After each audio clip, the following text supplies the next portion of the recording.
Fundada no ano de 1973, na cidade de São Leopoldo, através da compra de uma pequena carteira de imóveis, nasceu a Imobiliária Vila Rica. A empresa, hoje, está com quase meio século de história e se orgulha de ter em seu DNA valores como honestidade e integridade. Somos uma empresa do ramo imobiliário que une tradição com modernidade e, atualmente, possuímos 6 unidades localizadas na região metropolitana, contando com cerca de 200 profissionais e corretores autônomos parceiros. Buscamos de forma incansável a melhoria contínua e investimos em pessoas e novas tecnologias para oferecer uma experiência de excelência aos nossos clientes. Seja para administrar o seu condomínio, alugar, comprar ou vender um imóvel, confie na Vila Rica. Uma empresa conectada com o futuro, para levar aos clientes e parceiros o que há de melhor no mercado imobiliário.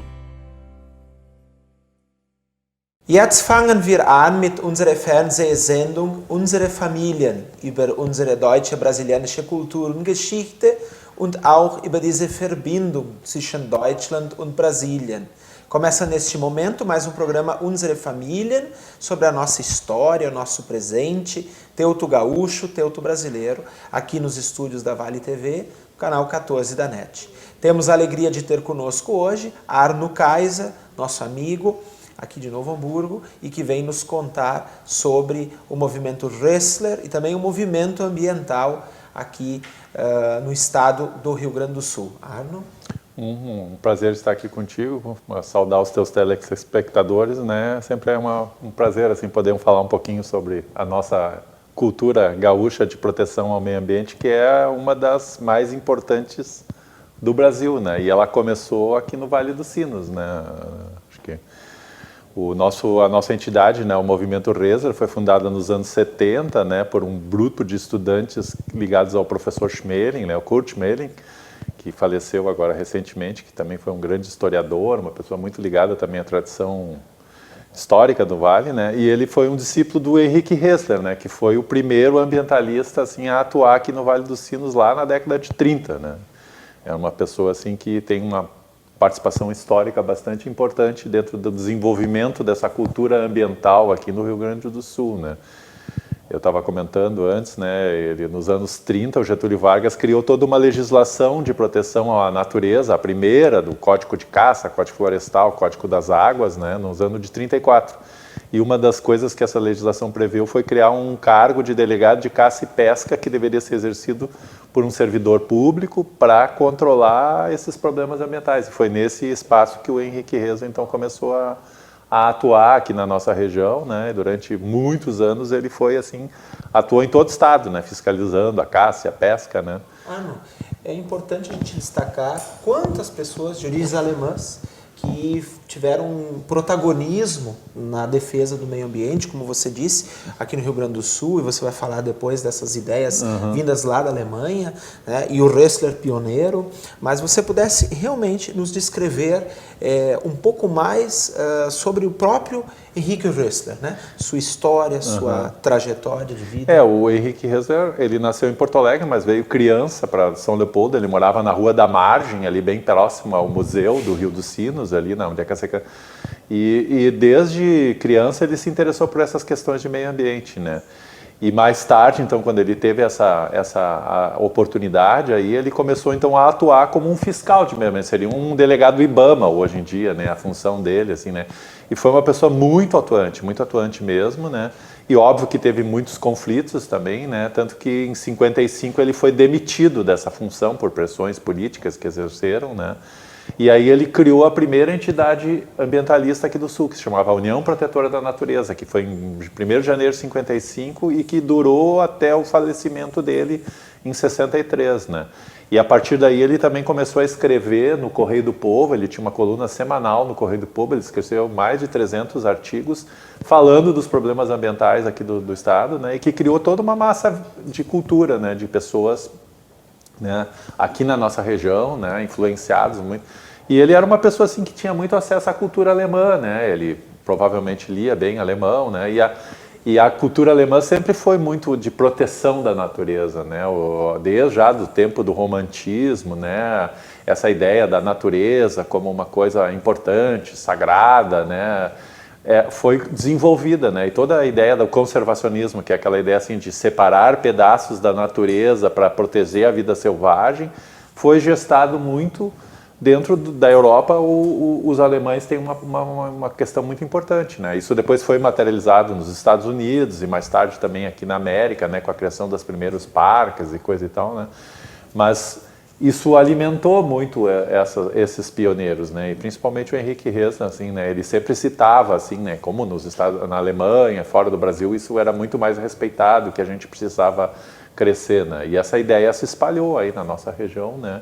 E criou uma base, criou uma geração, né, que depois, nos anos 70, né, redundou na criação da Agapan, né, do Movimento Resler, da UPAN de São Leopoldo, que foram todas entidades assim que foram criadas por pessoas que foram influenciadas pelo Henrique Resler, né. Inclusive o Morro da Fundação, quem conhece, hoje é a floresta lá, foi um trabalho que o professor Schmeling, junto com o Henrique Resler, fez com o apoio um reflorestamento, porque era uma área degradada, assim, um grande formigueiro a céu aberto, assim, né. E com o trabalho deles junto, eles fizeram com que a estudantada da época lá recuperasse aquela floresta, né? Quem chega lá hoje parece que aquilo é uma mata virgem.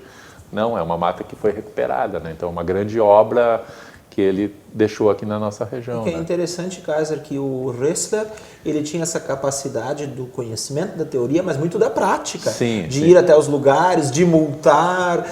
Isso criava um conflito. Ele era meio temido, assim, né? E, inclusive, existem, assim, os pessoal, se eu falar com as pessoas mais antigas, vão lembrar, olha que o Resler vai te pegar, né? O guri como que tava, brincadeira. Pegava um piá pescando, ou caçando, ou fazendo alguma crueldade com algum bicho, alguém gritar, olha que o velho Resler vai te pegar, né? Ele era meio assim também, ele promovia ali na praça na antiga prefeitura de São Leopoldo, às vezes incêndios, assim, queimava as fundas e gaiolas e coisas que ele apresentia, fazia várias coisas que a gente faz até hoje, né? Escrever em jornal, fazia fiscalização, né? Fazia educação ambiental, né? Então ele criou meio que uma base assim de referência, né? Claro, depois a gente teve no Rio Grande do Sul o maior gênio da ecologia brasileira, que é o José Lutzenberger, que inclusive tem vinculação aqui com o Vale dos Sinos, né? Ele é filho do... o Lutzenberger é neto do primeiro prefeito de Novo Hamburgo, do Kref, do Jacob Kref, né? Uma das filhas dele casou com o pai do Lutzenberger, que também era José Lutzenberger, né? Um é o artista e o Lutzenberger. Inclusive o Lutz morou um tempinho aqui em Hamburgo Velho, estudou no São Jacó, e uma vez a gente, quando estava passeando com ele ali no Parcão, ele diz, eu vim matar aula aqui no Parcão ali, porque que aqui era um campo super bonito e coisa e tal, né? Então ele tinha essa vinculação, né, com a família Kreft aqui de Novo Hamburgo, né? E como era, Kaiser, essa ligação, esse contato entre o Resler e o Lutzenberger? O Resler e o Lutzenberger nunca tiveram uma convivência, porque o Lutzenberger, quando o Resler faleceu, o Lutzenberger estava morando fora, ele morou mais de 20 anos fora do Brasil, ele veio no final dos anos 70 de volta, né? Mas o braço direito do Lutzenberger, que chamava Augusto Carneiro, né, ele foi uma pessoa que foi muito influenciada pelos artigos do Henrique Resler. E em 64, logo depois que o Henrique Resler faleceu, ele teve na casa da família do Resler, falou com o Milton, que era o filho do Henrique Resler, né, que queria continuar o trabalho da UPN, coisa e tal, né, mas aí a própria família estava muito triste assim, com a morte, foi uma morte meio repentina e tal, não queriam tocar aquilo, né? E entregaram para o Carneiro todo o patrimônio da UPN. Ele, durante uns 6, 7 anos, ficou com aquilo em casa, né? Mas ele não se sentia tecnicamente capacitado para isso, né? E aí, no final dos anos 70, uma amiga dele, a dona Hilda Zimmermann, que é também uma pessoa que foi muito atuante na questão de meio ambiente do Rio Grande do Sul, né? Apresentou ele para o Lutzenberger, diz, esse é o cara que tu está procurando, esse é o cara que entende de meio ambiente, né? E aí os dois se encontraram, o Augusto explicou para ele a ideia, né? E o José do Silvestre, não, vamos fazer isso, né? E daí os dois organizaram a Agapan, em 71, né? Que é hoje a entidade, assim, há mais tempo atuando no Brasil nessa questão de meio ambiente, né? E o movimento Reser surgiu logo depois, influenciado por uma das campanhas da Agapan, quando teve um desastre ambiental lá no sul do Brasil, lá em Hermenegildo, né? Os estudantes aqui de Novo Hamburgo começaram a fazer coleta de assinaturas para descobrir o que tinha acontecido lá, né? E aí isso mobilizou de tal forma a nossa região aqui que a Magda Renner, que era também uma outra militante, tudo alemão, né? Só o Carneiro que não, mas o resto era tudo uma lemoada brava, né? Foram, né, aqui, agorizadas, nós queremos entrar na Agapan e tal, daí a Magda disse, pô, mas por que vocês já não fazem uma coisa aqui na cidade de vocês, né? Vocês já estão tudo mobilizados aí, né? E aí o professor Schmeling, na época, dava aula de ecologia lá na fundação, né? Inclusive eu também fui aluno dele, né? E aí essa turma foi lá no professor, então nós vamos fundar uma entidade, né? E aí alguém então sugeriu, vamos resgatar o nome do Henrique Reser, né? Vamos chamar isso de Movimento Reser, em homenagem a essa obra, né? Isso então foi em 78, né? Fez agora 16 de junho, fizemos 44 anos de atuação, né? E essa é a história do surgimento do Movimento Reser, né? Que é então uma entidade que também foi tocando essa questão, né, da luta contra a poluição, a proteção da natureza, a luta pelo Rio dos Sinos, a criação do Parcão, né, que hoje se chama Parque Henrique Reser, né? Então foram trabalhos que a gente foi desenvolvendo inspirada nesse guru aí, nessa pessoa assim que... O Parcão foi um espaço muito importante, é um espaço muito importante para a cidade de Novo Hamburgo. Se também pudesse descrever um pouco para nós sobre essa foi criação. Uma das, junto com a criação da luta do Rio dos Sinos, assim, o Parcão é sem dúvida uma das maiores conquistas que já se teve em termos de meio ambiente aqui em Novo Hamburgo, né? É uma área que tem um grande valor histórico, né? O Scheffel, nosso Frederico Scheffel, teve muita importância na proteção ali da casa Schmidt-Presser, né? E a área de terras que deu origem ao Parcão era a colônia do Hans-Peter Schmidt, né? Do nosso considerado nosso fundador, né? Então isso foi uma coisa assim que deu muito impulso e é incrível que foi uma área que sobreviveu praticamente dentro da área urbana de Novo Hamburgo, assim, né? Porque a família, os descendentes dele sempre mantiveram aquilo, né? E aí quando lá no final início dos anos 80, né, a Jane Schmidt, que era a nossa presidente do Movimento Reser na época, né, ela foi convidada pelo Scheffel para conhecer a área, né, por causa dessa questão da proteção do patrimônio histórico, porque o Scheffel entendia que aquilo, inclusive tem vários quadros do Scheffel retratando aquela área, né, que aquilo inseria-se dentro do contexto da luta pela preservação do patrimônio histórico, né. E a Jane relata que eles foram fazer uma caminhada com o pessoal, aí, uns técnicos do Estado, para estudar estratégias de preservar, e eles tomaram um banho de chuva, assim, em fevereiro de 83 lá, e aí a Jane sentiu que aquilo era um apelo divino, assim, para proteger aquela área, né, e daí ela regimentou ali um monte de pessoas, eu participei também desse processo, né, e foram 4, 5 anos de luta, né, a gente primeiro convenceu o prefeito Foscarini a decretar aquilo área de utilidade pública, né, e depois, com o apoio principalmente do Nilton Alano, lá do sítio Pé na Terra, e do Jair Foscarini, que era o secretário da Fazenda na época, se conseguiu convencer a família lá dos proprietários, que era um grupo lá Paquetá de São Leopoldo, de Sapiranga, a vender, entre aspas, a área pelo lucro de um loteamento que eles queriam fazer ali, né? Então foi feito um acordo com eles, se fez uma estimativa de quanto eles ganhariam vendendo os terrenos ali, né? E aí a prefeitura topou isso, né? E aí o Jair Foscarini, na época, encontrou uma maneira lá no orçamento de inserir um pequeno plus lá no IPTU, né? Durante um tempo para criar o fundo, para criar o parque. Daí ele foi comprado durante 4 anos, né? Foi um trabalho assim que envolveu toda a comunidade de Novo Hamburgo, né? Na época, assim, isso foi uma grande mobilização, né? E na minha visão, assim, é um marco da cidade, assim como foi a criação da FENAC, ou como foi a chegada do trem, um ponto de virada na cidade, né? Porque deu um salto, né, na questão de como a gente entende a vida hoje em Novo Hamburgo, né? A gente não, né? E hoje, graças aos esforços das gestões aí, né, essa área hoje está bem cuidada, né?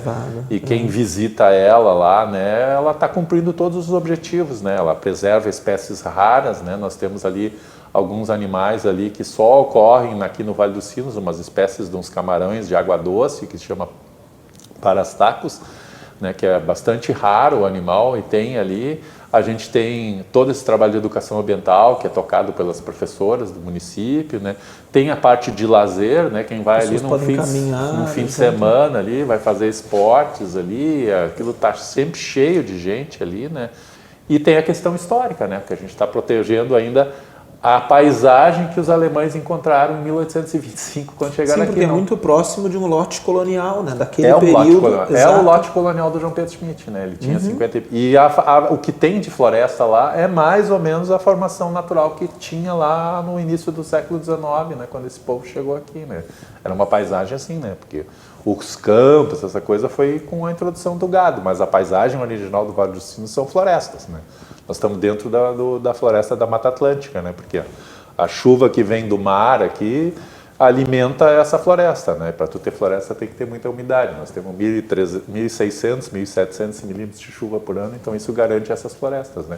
Tanto que se a gente abandona um terreno aqui, qualquer terreno, ele em pouco tempo ele vira uma floresta, né? Havia um interesse muito grande do mercado imobiliário em cima daquela área, Exato. em cima da parte histórica também ali de Hamburgo Velho, mas conseguimos... Eu acho que houve uma grande vitória, né, de várias pessoas, né, e o movimento Reser participou desse processo, né, junto com o trabalho do Frederico Schaeffer e da Anja Sperg também, que lideraram isso, né, a dona Liane Schütz também e outras pessoas assim, né, que tiveram sucesso, né, e hoje graças a isso a gente tem o patrimônio histórico de Hamburgo Velho sendo cada vez é a área de lazer dos hamburgueses, né, tá evoluindo. Exato. Hoje, quanta coisa bacana tem ali, né, que está instalada ali naquelas casas.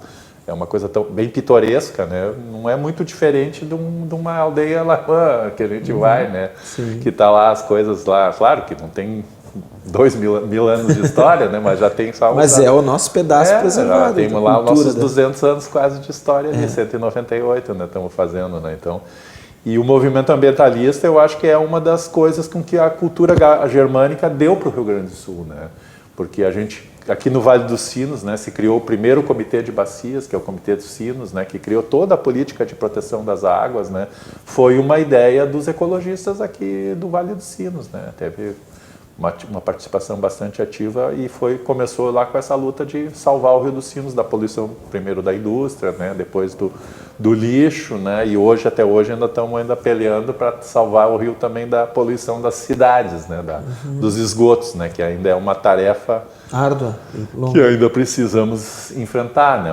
Mas pelo menos a gente hoje as pessoas já aceitam isso, né? Antigamente isso não era considerado uma coisa importante, né? Ainda vivia um paradigma da abundância da natureza, né? E essa visão ambientalista, né, que ficou cada vez mais forte desde os anos 70, assim, ela foi mostrando, não, tudo tem limite, a gente tem que respeitar os limites da natureza, a gente tem que aprender a conviver em harmonia com a natureza, né? E essa discussão está até hoje posta no Brasil inteiro, né? Até hoje isso é um tema de debate na nossa sociedade, né? Arno, uma outra questão importante, você puder destacar para nós um pouco sobre a própria história e a figura do Lutzenberger. O Lutzenberger, assim, ele trabalhou muitos anos numa empresa multinacional, ele é engenheiro agrônomo, né, que trabalhava com produtos agrícolas, né, e quando começaram a surgir os agrotóxicos, né, que antes ele trabalhava mais com adubos, né, ele se sentiu incomodado, né, e daí ele resolveu voltar para o Rio Grande do Sul. Ele estava morando fora, ele morou na Colômbia, na Marrocos e na Alemanha, nos Estados Unidos. Ele já era assim um top técnico dentro de uma empresa multinacional aí, dessas aí que eu agora não sei, eu acho que era a BASF, se eu não me engano, né? E aí, como ele ficou incomodado com aquilo, ele resolveu voltar, pediu demissão, né? E aí em 71 ele conheceu então final do ano 70, o Augusto Carneiro, né, que tinha essa ideia de fazer uma entidade ecológica, né? E ele se entusiasmou por aquela ideia, né? E ele era uma figura assim extraordinária, né? Hoje em dia tem até um site chamado Lutz Global, que a Helenita Malta toca, que está recuperando todas as falas do Lutzenberger, assim. E quem teve a oportunidade de ouvir ele falar, em 96 ele esteve aqui em Novo Hamburgo no centenário do Henrique Reza, assim, né? Ele era uma pessoa extraordinária na comunicação, era uma pessoa que dominava diversas línguas, inglês, alemão, francês, assim, né? E ele fez uma coisa muito importante também, todas as segundas-feiras a Agapan tinha no centro de Porto Alegre, ali na Rua da Praia, uma sedezinha ali, ele dava palestras, ele falava sobre tudo. Então ele formou assim um monte de, né, aquilo atraía estudante, atraía muitas pessoas, assim, né, e ele criou toda uma mobilização, né, que foi aos poucos se consolidando, né, dessa visão de meio ambiente. E depois ele foi convidado por entidades internacionais fazer um trabalho em prol da Amazônia, né? Ele foi o guia de uma série sobre a década da destruição, né? Que falou muito sobre essa questão da Amazônia para o mundo, né?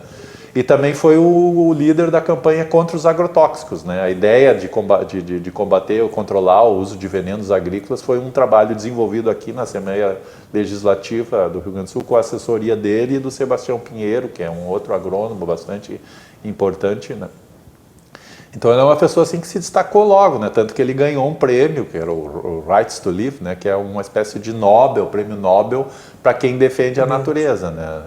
E ele era tão famoso que quando o Collor assumiu a presidência do Brasil, ele meio que foi pressionado assim a ter uma política de meio ambiente, né? E alguém falou para ele que o cara que ele deveria chamar era o Lutzenberg. E o Lutzenberg então foi ministro não bem ministro, era secretário, mas um cargo equivalente ao ministro de meio ambiente, bem na época em que o Brasil sediou a Rio 92, né? Que foi a segunda conferência da ONU para o meio ambiente, né?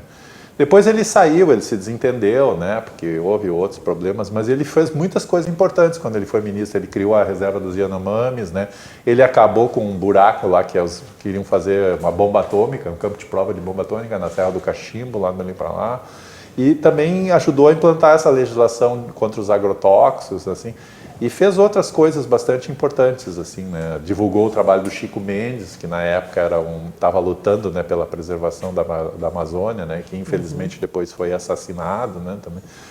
Enfim, e depois quando ele voltou para o Rio Grande do Sul, ele trabalhou um tempo aqui em Novo Hamburgo, né, foi ele o criador da ideia da central de reciclagem de Novo Hamburgo, né, foi uma época que eu, inclusive, trabalhei um pouco com ele, assim, porque na época eu era servidor da prefeitura, né. E ele implantou o Rincão Caia lá, né, que é uma área que era totalmente degradada, né, já no final dos anos 80, né, e foi até o fim da vida dele, que hoje é um lugar que tu vê como a natureza pode ser recuperada, né. E ele também era um grande paisagista, né, ele fez o parque lá de Torres, da Guarita, ele recuperou o parque da Riocel, né. Então era uma figura assim extraordinária, assim, né, um carisma assim impressionante. Tem milhares de pessoas que falam assim que ele mudou a vida dele, né? Quando ouviu o Lutzenberg, a vida dessas pessoas, assim, tem diversas pessoas assim que têm esse depoimento, né? Assim, né? Então, e ele é uma pessoa assim extremamente importante não só para o Brasil, mas ele é considerado um dos 100 pessoas mais inspiradoras do mundo do século XX, né? Pela revista. Agora não lembro qual é a publicação que fez isso, mas ele tinha um jeito também muito simples de... Ele era uma pessoa bastante sanguínea, assim, né? Meio braba, assim, né? É um típico de um alemão meio brabo, teimoso, assim, né? Mas ao mesmo tempo bastante generoso, assim, né? Ele gostava de te provocar, assim, né? Se ele gostava de ti, ele começava a te perguntar: o que tu está fazendo? Mas isso, e gostava também de tomar uns chopp, então era bem divertido, assim, né? Uma vez o Movimento Reza fez lá no Rincão Gaia uma excursão, nós levamos uma tropa lá de gente lá, ficamos lá um fim de semana com ele. E ficamos assim a noite inteira conversando sobre essa questão de meio ambiente e tal, e ele era realmente assim muito generoso, assim, uma pessoa assim, quando ele estava mais reservado, assim, ele era carinhoso assim com as pessoas que ele sentia, mas ele gostava de provocar, ele ficava te provocando, tu tem que estudar, tu tem que fazer isso, né, assim, não. Era uma pessoa que defendia muito essa visão científica, mas ele também era bastante filosófico, né, e tem vários livros, inclusive, sobre a visão do que ele considera, né, a natureza, assim, né, como uma espécie de... Tanto que a palavra pan, do fim, do pan, é relativa ao panteísmo, né, que é aquela religião lá dos gregos, lá dos deuses, das ninfas e dos deuses, que ele inventou uma palavra que desse pan, porque ele era um panteísta, né. Meu caro Aaron, gostaríamos que você então fizesse, né, sobre a importância, nós estamos nos caminhando ao bicentenário da imigração alemã, onde a gente Tem a história, tem o folclore, tem o presente, tem o que a gente vê para frente, e dentro do meio ambiente é o que a gente pode aprender com os alemães e preservar, né, que é muito a tua área de trabalho, de atuação.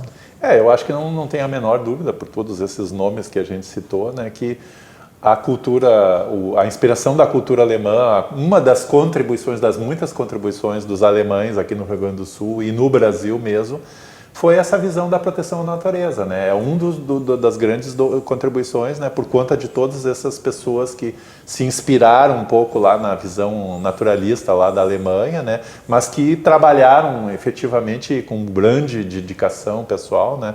E a gente é formado por essa turma, né? Então, os nossos atuais militantes do movimento Reza, de certo modo, são as pessoas que estão aí de continuar. Somos os galhos dessa grande árvore aí, que é a proteção da natureza, né? E essa grande figueira. Exato. Então, eu tenho certeza, assim, que tem muito a ver isso com uma das grandes contribuições da cultura alemã, talvez ainda não tão valorizada quanto a da industrialização, do folclore, mas que a gente tem que perceber, e é bom que o teu programa possa dar essa oportunidade de a gente falar para as nossas famílias, para a família, que os alemães gostam toda mulher, o alemão gosta de cuidar de uma plantinha, de plantar de uma árvore, né? Isso está no nosso sangue, está na nossa genética, está na nossa cultura, né? E a gente tem que continuar isso aí, porque é uma tarefa fundamental para a humanidade. Obrigado, Arno. E, além de tudo, sempre cumprimentar pelo teu trabalho, pelo trabalho do Movimento Ressler, né, para Novo Hamburgo, para a região. E, além da tua participação, você ter aqui dividido conosco, né, comigo, os nossos telespectadores, todo esse conhecimento, esse trabalho, esse presente, essa história e esse presente. Obrigado a todos vocês que nos acompanham aqui na Vale TV, o nosso programa de entrevistas Unsere Familien. Continuem nos acompanhando através do canal 14 da NET, através do Facebook e do YouTube.